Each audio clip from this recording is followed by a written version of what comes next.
do exercício da prova de vocês era o seguinte: eu dei um filme em que existia uma guerra estelar e existia efeitos sonoros em um e no outro não. O filme que estava correto é o que não apresentava efeitos sonoros, porque no espaço a gente está no imenso vácuo, quando a gente está lá no universo, a gente está no vácuo. E esse vácuo ele não tem matéria, teoricamente, matéria palpável. E aí o som ele não consegue se propagar lá no universo.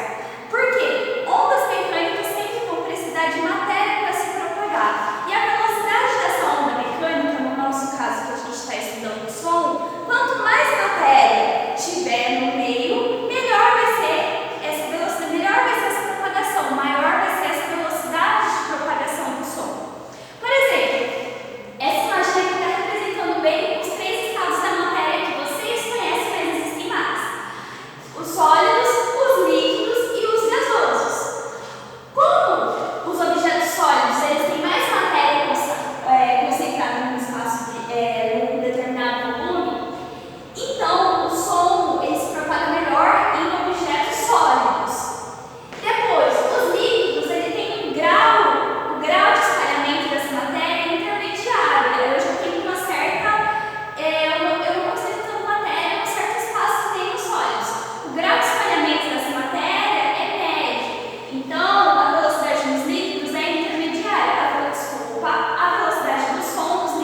Pessoal, eu peguei esse programa aqui que se chama PET.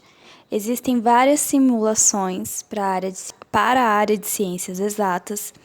A simulação que eu utilizei é relacionada com ondas, e aí eu selecionei as ondas sonoras. O que acontece? O simulador ele apresenta um alto-falante. O alto-falante tem todas as caixinhas de som. Ele é composto por duas partes principais, a parte eletrônica e o diafragma. O que acontece? Quando eu conecto ou quando passo uma corrente pela parte eletrônica, essa parte eletrônica vai fazer com que o diafragma ele movimente-se, como se fosse o nosso músculo mesmo para nossa respiração. O nosso músculo ele contrai e expande, contrai e expande. Então o diafragma que tem na caixinha de som vai fazer a mesma coisa, contrair e expandir. Essa contração e expansão causa uma perturbação nas partículas do ar em seu entorno. Então, o diafragma, quer dizer, a caixinha de som, nada mais é do que um otimizador das nossas ondas sonoras. E aí, esse site ele tem uns recursos interessantes que a gente vai utilizar. Estão vendo que eu aproximei aqui? A gente consegue aumentar a frequência, aumentar e diminuir a frequência da onda que eu quero gerar. Eu vou deixar com a menor frequência possível e aí eu vou ligar o alto-falante do simulador. Percebam como sai o som.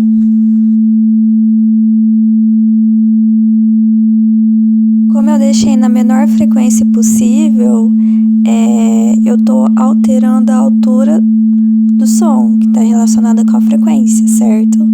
Eu estou produzindo um som baixo. Um som baixo ele tem a característica de ser um som mais grave. E aí eu ativei o recurso para aparecer as partículas do ar. Percebam como acontece a movimentação dessas partículas. Se vocês fixarem uma partícula vermelha, vocês vão ver que ela não está se deslocando, porque ondas não deslocam matéria. E eu ativei o gráfico de pressão. Tá vendo que a pressão aumenta e diminui? Porque ondas sonoras nada mais é do que eu contrair essas partículas e eu expandir. Comprimo, elas aumentam a pressão. Quando eu expando, elas diminuem a pressão.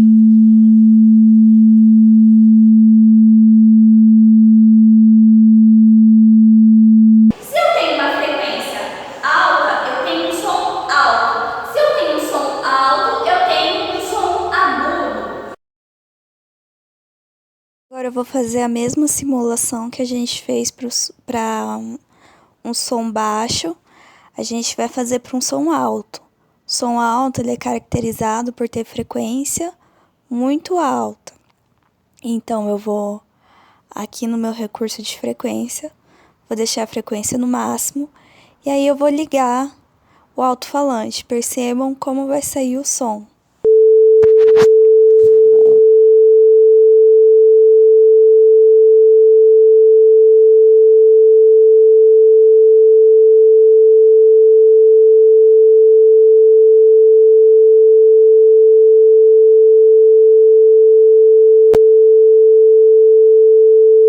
Percebam que, com o aumento da frequência em relação ao anterior, estamos produzindo um som agudo agora. O som agudo, então, ele está relacionado com frequência alta. Então, ele é caracterizado como um som alto. Eu vou aproximar aqui para vocês verem melhor e ativar o recurso de partículas. As partículas do ar estão representadas por essas bolinhas. Tá vendo? Conforme o diafragma se movimenta, o diafragma é esse cone amarelo que contém no alto-falante, essas partículas se movimentam junto com o movimento de diafragma, de contração e expansão. E aí eu ativei também o recurso de gráfico de pressão para vocês verem melhor. Tá vendo? Quando o diafragma ele capta as partículas, eu aumento a pressão. E quando ele solta elas expandindo, eu diminuo a pressão. E aí vocês conseguem ver o comportamento no gráfico de pressão.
a diferença de dois sons de mesma frequência vai ser o timbre. Por exemplo, eu consigo fazer um dó no violino e eu consigo fazer um dó com a minha voz.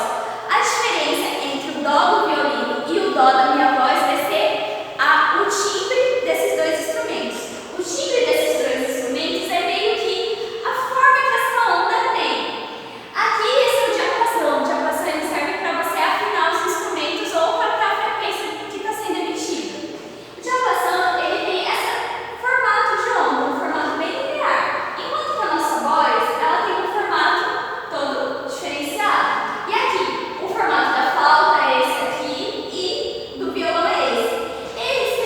Esses desenhos representam um som que está sendo emitido em uma determinada frequência, mas também que a forma da onda ela é diferente para cada um. Isso que é o timbre. O timbre é meio que a forma dessa onda. Cada pessoa tem um próprio timbre, certo? E aí eu sei que a minha voz é a minha voz e a voz de vocês é a voz de vocês devido ao timbre da nossa voz, certo? A gente vai falar agora um pouquinho sobre as tecnologias relacionadas com ondas sonoras. Uma das primeiras tecnologias que a ciência começou a perceber foi se questionar como animais considerados cegos ou de baixa visão conseguiam se localizar. Por exemplo, os morcegos, golfinhos e baleias. Como eles conseguiam se localizar no oceano ou no ar?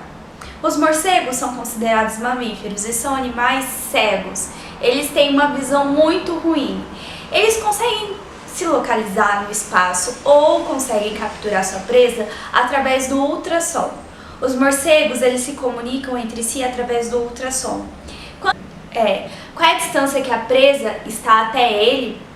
Ele emite ondas de ultrassom. Essas ondas, ao serem emitidas e refletir, ele consegue calcular mais ou menos qual é a distância que ele está à sua presa. Nós, seres humanos, também temos a mesma capacidade. Quando nós vamos atravessar a rua e avistamos um carro vindo em nossa direção, a gente consegue calcular mentalmente, sem perceber, qual é a distância que esse carro está até nós e quanto tempo ele vai levar até chegar a nós. Se tivéssemos essa percepção, nós não teríamos a capacidade de fazer uma coisa simples, que é atravessar a rua. Então, vários animais têm essa percepção de espaço e tempo. O sonar ele usa o mesmo princípio da localização do morcego. Nele está contínuo um transmissor e um receptor. Esse transmissor ele transmite ondas sonoras com altíssimas frequências para o mar. E aí, quando essa onda ela bate num obstáculo físico ou numa profundidade, ou no fundo do oceano, ela vai retornar e ela vai ser captada pelo receptor. Existe uma diferença entre a onda que eu emiti e a onda que eu estou recebendo. Existe uma diferença de tempo. Graças a essa diferença de tempo é que o sonar consegue calcular qual é a distância que está o navio que emitiu a onda do objeto físico que fez com que a onda fosse refletida. Um dos primeiros registros da aplicação do sonar em tecnologias feitas pelo ser humano foi com Leonardo da Vinci. Depois, a importância do sonar só ressurge com o naufrágio do Titanic. Os cientistas perceberam que era necessário desenvolver uma tecnologia em que os navios conseguissem localizar objetos, conseguissem determinar a distância de objetos ou obstáculos físicos em sua frente. Então, o sonar só ficou realmente popular em 1914, com a Primeira Guerra Mundial, onde os navios americanos utilizaram do sonar para conseguir localizar os submarinos alemães.